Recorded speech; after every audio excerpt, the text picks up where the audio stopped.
Aujourd'hui, nous continuons notre enseignement sur les doctrines chrétiennes fondamentales et les récits bibliques.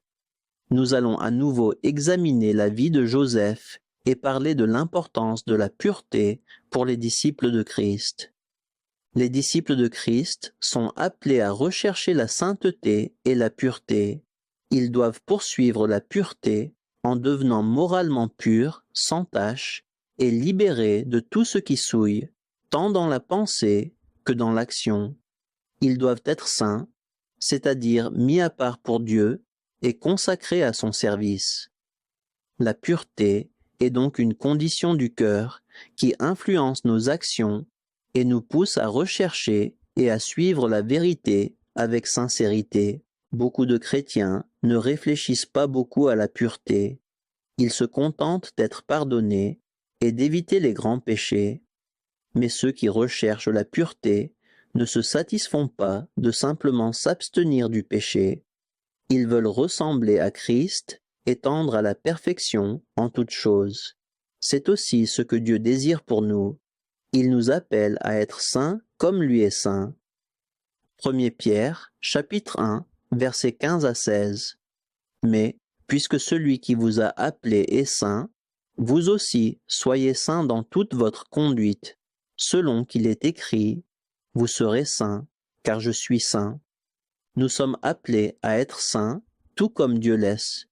Cela doit devenir un objectif majeur de notre vie en Christ. Nous devons veiller à ne pas devenir complaisants dans notre marche, mais continuer à grandir et à être transformés à son image. Ceux qui négligent cet appel peuvent faire face à des épreuves que Dieu permet afin de les pousser vers la maturité spirituelle. Commençons par comprendre que ceux qui recherchent la pureté doivent demander à Dieu un cœur nouveau. Écoutons ce que Jésus a dit aux pharisiens. Matthieu chapitre 23, versets 25 à 28. Malheur à vous, scribes et pharisiens hypocrites, parce que vous nettoyez le dehors de la coupe et du plat, et qu'au-dedans, ils sont pleins de rapine et d'intempérance. Pharisiens aveugles, nettoie premièrement l'intérieur de la coupe et du plat, afin que l'extérieur aussi devienne net. Malheur à vous, scribes et pharisiens hypocrites, parce que vous ressemblez à des sépulcres blanchis qui paraissent beaux au dehors, et qui, au dedans, sont pleins d'ossements de mort et de toute espèce d'impureté. Vous de même, au dehors, vous paraissez juste aux hommes, mais au dedans, vous êtes pleins d'hypocrisie et d'iniquité. Les pharisiens savaient paraître purs à l'extérieur, mais ils étaient corrompus à l'intérieur. Jésus a dénoncé leur hypocrisie et montré que la vraie pureté commence dans le cœur. Ne soyons pas comme eux, paraissant justes à l'extérieur, mais remplis de convoitise ou d'orgueil. Recherchons une pureté qui part du cœur. Joseph est un exemple puissant d'homme demeuré droit dans toutes les situations, même face à la tentation. Genèse chapitre 39, versets 6 à 12.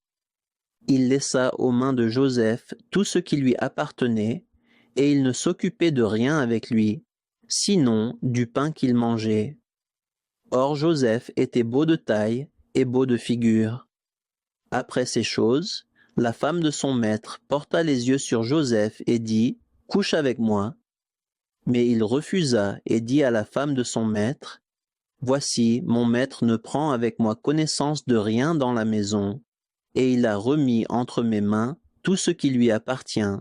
Il n'est pas plus grand que moi dans cette maison, et il ne m'a rien interdit, excepté toi, parce que tu es sa femme.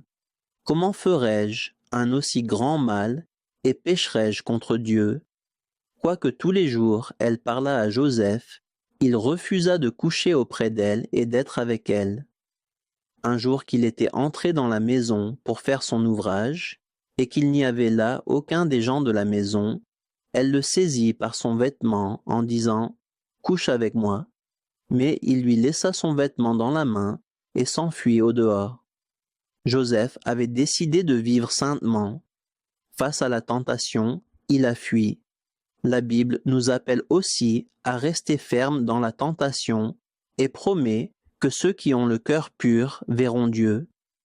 Matthieu chapitre 5, verset 8. Heureux ceux qui ont le cœur pur, car ils verront Dieu. Le plus grand bénéfice que la pureté apporte à notre vie est une marche intime avec Dieu. La pureté offre de nombreux avantages à ceux qui la recherchent, et elle devrait être une priorité dans nos vies, comme le montrent les versets suivants. Matthieu chapitre 6, verset 33.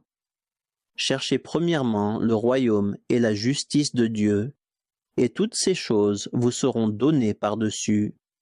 Jésus a enseigné à ses disciples à chercher d'abord le royaume de Dieu et sa justice, en promettant que Dieu pourvoirait à tous leurs besoins. Mais combien d'entre nous font réellement le choix de placer son royaume et sa justice au-dessus de toute autre chose? Ceux qui fixent leur esprit sur ces deux priorités peuvent avoir l'assurance que Dieu prendra soin d'eux et qu'ils n'ont plus besoin de s'inquiéter du reste. Joseph attachait une grande importance à l'intégrité personnelle et travaillait avec excellence dans tout ce qu'il faisait. Sa préoccupation de vivre droitement devant Dieu influençait chaque aspect de sa vie. Voyant le cœur de Joseph, Dieu bénit tout le travail de ses mains. Écoutons ces versets qui décrivent comment la faveur de Dieu reposait sur Joseph et sur ce qu'il entreprenait. Genèse chapitre 39, versets 2 à 4. L'Éternel fut avec lui, et la prospérité l'accompagna. Il habitait dans la maison de son maître, l'Égyptien. Son maître vit que l'Éternel était avec lui, et que l'Éternel faisait prospérer entre ses mains tout ce qu'il entreprenait. Joseph trouva grâce aux yeux de son maître, qui l'employa à son service, l'établit sur sa maison, et lui confia tout ce qu'il possédait. Genèse chapitre 39, verset 6. Il laissa aux mains de Joseph tout ce qui lui appartenait, et il ne s'occupait de rien avec lui, sinon du pain qu'il mangeait. La pureté est quelque chose que tout croyant peut rechercher, quelle que soit sa situation. Elle n'est pas réservée aux forts, aux talentueux ou à ceux qui paraissent justes extérieurement. Avec l'aide du Saint-Esprit, la pureté est à la portée de quiconque la recherche sincèrement. Ceux qui choisissent de vivre dans la pureté brilleront comme des lumières dans un monde de ténèbres et recevront la bénédiction de Dieu. Écoutons comment Paul déclare cette vérité. Philippiens chapitre 2, versets 14 à 16. Faites toutes choses sans murmure ni hésitation, afin que vous soyez irréprochables et purs, des enfants de Dieu, irrépréhensibles au milieu d'une génération perverse et corrompue, parmi laquelle vous brillez comme des flambeaux dans le monde, portant la parole de vie, et je pourrai me glorifier, au jour de Christ, de n'avoir pas couru en vain, ni travaillé en vain. Comme nous l'avons déjà vu, la pureté commence dans le cœur et façonne tout ce que nous faisons. Dans ces versets, Paul exhorte les croyants à vivre sans murmurer ni discuter, afin de devenir irréprochables et purs. Tandis que le monde qui nous entoure est corrompu et tordu, les enfants de Dieu sont appelés à briller comme des étoiles dans le ciel, en tenant fermement la parole de vie. Il est donc clair que la pureté doit être un objectif central pour tout disciple de Christ. Quand nous la poursuivons, elle apporte non seulement des bénédictions dans notre propre vie, mais elle devient aussi une lumière pour ceux qui nous entourent. Mais la question demeure, comment pouvons-nous devenir purs? Que nous enseigne la Bible sur le chemin de la pureté. Jacques chapitre 4, versets 7 à 8. Soumettez-vous donc à Dieu, résistez au diable, et il fuira loin de vous. Approchez-vous de Dieu, et il s'approchera de vous. Nettoyez vos mains, pécheurs, purifiez vos cœurs, hommes irrésolus. Une étude des Écritures du Nouveau Testament montre que les croyants sont souvent commandés de se purifier eux-mêmes, ce qui souligne le rôle actif que nous devons jouer dans la recherche de la pureté. Bien qu'il soit vrai que seul Dieu puisse, en dernier lieu, nous rendre purs, l'Écriture nous appelle clairement à répondre par l'obéissance. Nous sommes exhortés à nous soumettre à Dieu, à résister au diable, à nous approcher de lui, à laver nos mains et à purifier nos cœurs. Cela montre que rechercher la pureté n'est pas facultatif, c'est un engagement quotidien auquel nous sommes appelés. Joseph s'est soumis à Dieu en acceptant les épreuves qu'il devait traverser. Il a aussi résisté au diable en fuyant la tentation. De la même manière, nous sommes appelés à nous approcher de Dieu. C'est une vérité que nous avons souvent répétée. Dieu ne s'impose pas à nous et ne prend pas le contrôle de nos vies. Il marche à nos côtés et nous invite à répondre. Dieu s'est d'abord approché de nous en envoyant son Fils mourir sur la croix pour acheter notre pardon. Mais ensuite, nous devons répondre en nous approchant de lui. Plus nous le faisons, plus Dieu s'approche de nous, et c'est ainsi que notre relation avec lui grandit au cours de notre vie. Mais que signifie laver nos mains et purifier nos cœurs? Nous le faisons en revenant à Dieu dans la repentance et en plaçant notre confiance en lui. Ceux qui appliquent le sang de Christ sont purifiés de leurs péchés, et ceux qui croient à ses promesses reçoivent un cœur nouveau et un esprit nouveau. Voyons quelques versets qui l'expliquent davantage. Première épître de Jean, chapitre 1, verset 9. Si nous confessons nos péchés, il est fidèle et juste pour nous les pardonner et pour nous purifier de toute iniquité. Une manière par laquelle nous participons activement à l'œuvre de purification de Dieu est de reconnaître nos péchés et de nous en détourner. Lorsque nous confessons nos péchés, Dieu, qui est fidèle et juste, promet de nous pardonner et de nous purifier de toute iniquité. Ce n'est pas un événement unique, mais un processus continu. En tant que croyants, nous sommes appelés à marcher continuellement dans la repentance et l'humilité, en prenant un rôle actif dans notre croissance spirituelle. La promesse que l'on trouve dans le livre d'Ézéchiel est essentielle pour notre purification. Nous devons nous en souvenir et demander à Dieu de l'accomplir en nous. Livre du prophète Ézéchiel, chapitre 36, versets 25 à 27. Je répandrai sur vous une eau pure, et vous serez purifiés. Je vous purifierai de toutes vos souillures et de toutes vos idoles. Je vous donnerai un cœur nouveau, et je mettrai en vous un esprit nouveau. J'ôterai de votre corps le cœur de pierre, et je vous donnerai un cœur de chair. Je mettrai mon esprit en vous, et je ferai en sorte que vous suiviez mes ordonnances, et que vous observiez et pratiquiez mes lois.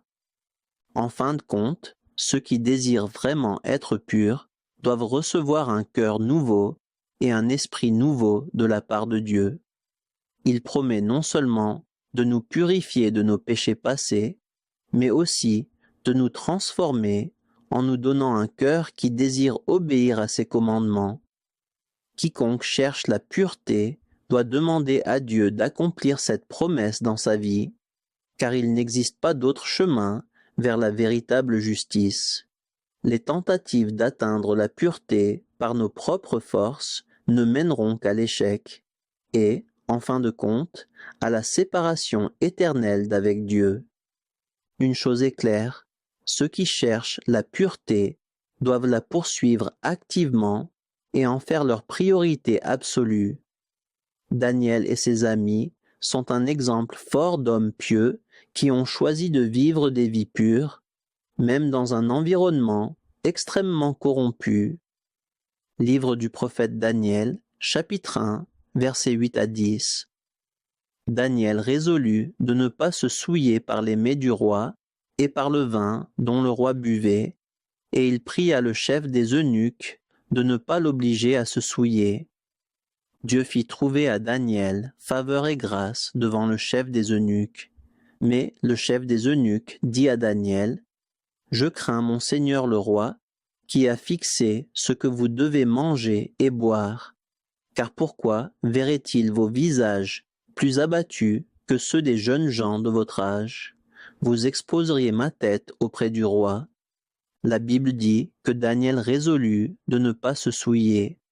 Soyons clairs, prendre une décision ferme de poursuivre la pureté est absolument nécessaire, mais notre propre résolution, sans l'aide de Dieu, est impuissante.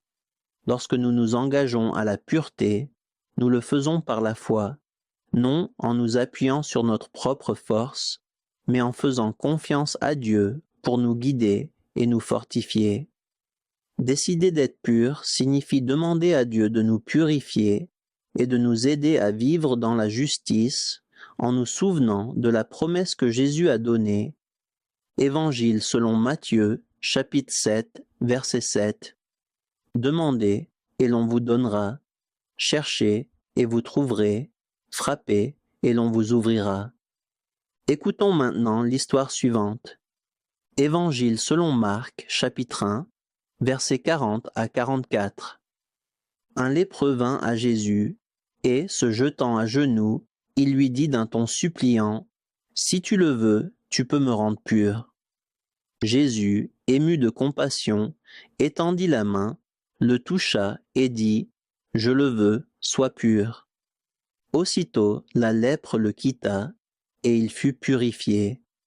Jésus le renvoya sur-le-champ avec de sévères recommandations et lui dit, « Garde-toi de rien dire à personne, mais va te montrer au sacrificateur et offre pour ta purification ce que Moïse a prescrit, afin que cela leur serve de témoignage. » À l'époque, les lépreux devaient vivre hors des villes, dans des communautés séparées. Ils étaient considérés comme impurs et, selon la loi, devaient crier « impur, impur » lorsqu'ils croisaient d'autres personnes sur les routes, afin de les avertir de leurs conditions. Ils étaient vus comme le comble de l'impureté, à la fois par la société et par la loi de Moïse. Dans le livre du Lévitique, Dieu avait donné à Israël une cérémonie de purification très détaillée pour le cas où un lépreux serait guéri. Mais en réalité, ce rituel était presque jamais utilisé, peut-être uniquement dans le cas unique de Myriam, la sœur de Moïse. Dans l'évangile de Marc, nous voyons un lépreux venir à Jésus, demandant à être rendu pur. Bien qu'il croyait à la puissance de Jésus, il doutait de sa volonté. Jésus répondit clairement et avec compassion, « Je le veux, sois pur. » Et il le guérit immédiatement. Après l'avoir guéri, Jésus ordonna à l'homme d'aller au temple, d'offrir les sacrifices prescrits et d'accomplir le rituel prévu par la loi pour être officiellement déclaré pur par le prêtre. On peut imaginer le choc des prêtres, car il n'y avait aucun souvenir de ce rituel accompli depuis des générations. Jésus voulait que cela soit un témoignage pour eux, leur montrant que le Messie était venu. Chacun de nous doit reconnaître qu'il est comme un lépreux spirituel, impur et ayant besoin de purification. Nous devons venir humblement à Jésus et lui demander de nous purifier. Mais en venant, nous devons le faire avec foi, non seulement en croyant qu'il peut nous purifier, mais aussi en croyant qu'il le veut. Tout comme il n'a pas repoussé le lépreux, il ne repoussera pas celui qui vient à lui avec un cœur repentant. Épître aux Hébreux, chapitre 4, verset 16. Approchons-nous donc avec assurance du trône de la grâce, afin d'obtenir miséricorde et de trouver grâce, pour être secourus dans nos besoins. Continuons à explorer ce sujet et assurons-nous de bien en comprendre l'importance. La pureté est quelque chose que chaque disciple du Christ doit activement rechercher.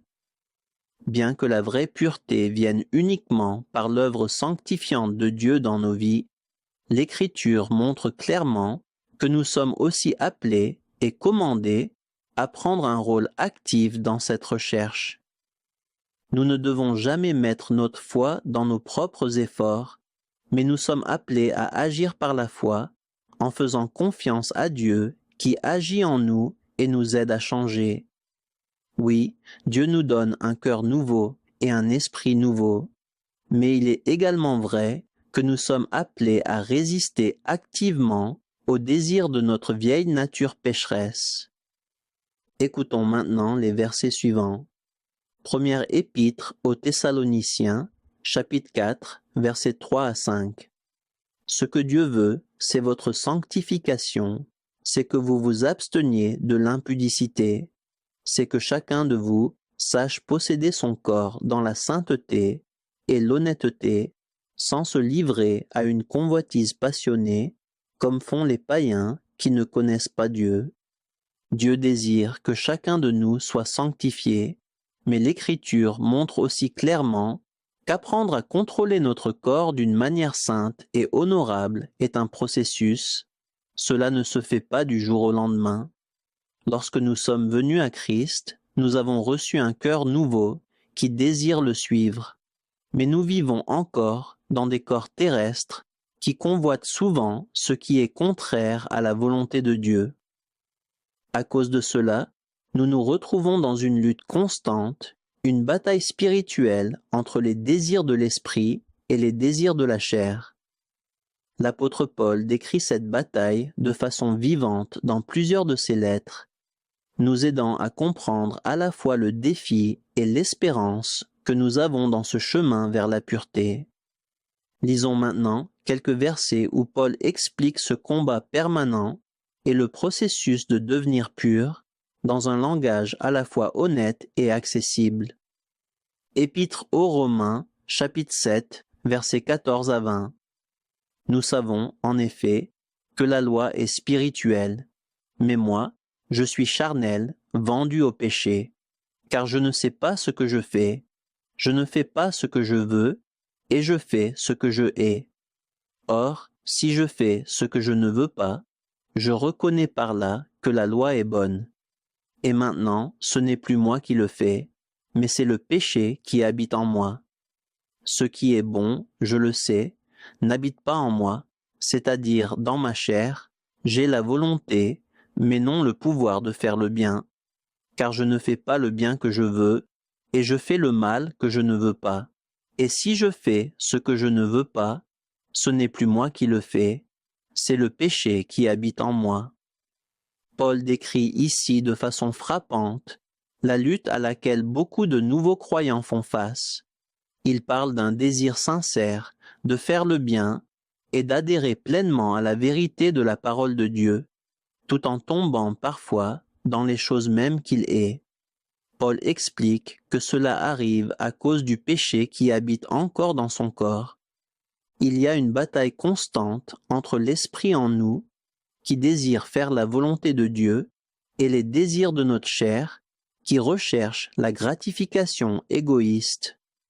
Beaucoup de chrétiens font l'expérience de ce conflit.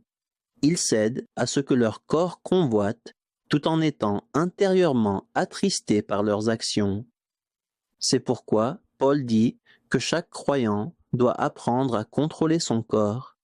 C'est un processus qui demande du temps, de la patience et de la croissance. Mais grâce soit rendue à Dieu. Nous ne sommes pas laissés seuls dans ce combat. Son esprit est avec nous, nous guidant et nous fortifiant à chaque étape. Paul enseigne aux chrétiens à se dépouiller du vieil homme et à revêtir le nouveau. Cela signifie que nous devons continuellement abandonner les habitudes pécheresses et les pensées erronées et adopter à la place une nouvelle manière de vivre, façonnée par Christ. C'est un processus permanent de transformation, enlever ce qui est mauvais et le remplacer par ce qui est saint et vrai. Il est important de comprendre la réalité que décrit la Bible. Les chrétiens sont rendus vivants en Christ mais il lutte encore contre une nature pécheresse. Nous sommes spirituellement vivants, mais notre chair, notre ancienne nature, est encore marquée par la mort. En un sens, une partie de nous est vivante et une partie est encore morte. Poursuivre la pureté signifie choisir, avec l'aide du Saint-Esprit, de faire mourir la partie pécheresse de nous-mêmes. Paul explique ce combat clairement dans les versets suivants. Épître aux Romains, chapitre 8, versets 5 à 13. Ceux qui vivent selon la chair s'affectionnent aux choses de la chair, tandis que ceux qui vivent selon l'Esprit s'affectionnent aux choses de l'Esprit. L'affection de la chair, c'est la mort, tandis que l'affection de l'Esprit, c'est la vie et la paix. Car l'affection de la chair est inimitié contre Dieu, parce qu'elle ne se soumet pas à la loi de Dieu et qu'elle ne le peut même pas. Or ceux qui vivent selon la chair ne sauraient plaire à Dieu. Pour vous, vous ne vivez pas selon la chair, mais selon l'Esprit, si du moins l'Esprit de Dieu habite en vous. Si quelqu'un n'a pas l'Esprit de Christ, il ne lui appartient pas. Et si Christ est en vous, le corps est mort à cause du péché, mais l'Esprit est vie à cause de la justice. Et si l'Esprit de celui qui a ressuscité Jésus d'entre les morts habite en vous, celui qui a ressuscité Christ d'entre les morts rendra aussi la vie à vos corps mortels par son Esprit qui habite en vous. Ainsi donc, frères, nous ne sommes point redevables à la chair pour vivre selon la chair. Si vous vivez selon la chair, vous mourrez, mais si par l'Esprit vous faites mourir les actions du corps, vous vivrez. Paul enseigne que ceux qui vivent selon l'Esprit sont vivants en Christ, même si leur corps reste soumis à la mort à cause du péché. Mais il explique aussi que l'Esprit de Dieu, qui a ressuscité Jésus d'entre les morts, donne aux croyants la puissance de vaincre les désirs pécheurs de la chair. Par l'Esprit, nous pouvons faire mourir les œuvres du corps et marcher dans une vie nouvelle. Cette transformation n'est pas instantanée, c'est un processus de croissance et d'abandon qui dure toute la vie. Écoutons maintenant un dernier passage qui illustre ce chemin de manière vivante et puissante. Deuxième épître à Timothée, chapitre 2, versets 20 à 22. Dans une grande maison, il n'y a pas seulement des vases d'or et d'argent, mais il y en a aussi de bois et de terre. Les uns sont des vases d'honneur, et les autres sont d'un usage vil. Si donc quelqu'un se conserve pur en s'abstenant de ces choses, il sera un vase d'honneur, sanctifié, utile à son maître, propre à toute bonne œuvre. Fuis les passions de la jeunesse, et recherche la justice, la foi, la charité, la paix, avec ceux qui invoquent le Seigneur d'un cœur pur. Nos vies sont remplies de diverses habitudes, pensées et attitudes, ce que Paul décrit comme des vases. Certains sont honorables et utiles, d'autres sont déshonorants et doivent être ôtés. Paul nous exhorte à examiner nos vies et, avec l'aide du Saint-Esprit, à nous purifier de ce qui est impur ou indigne. Lorsque nous remplaçons les choses déshonorantes par ce qui est bon et agréable à Dieu, nous devenons des vases d'honneur, mis à part, utiles au Maître et préparés pour toute bonne œuvre. C'est une image puissante et pratique de ce que signifie rechercher la justice et la pureté. Que Dieu nous aide à continuer à rechercher sa justice. Que Dieu vous bénisse, vous et votre famille.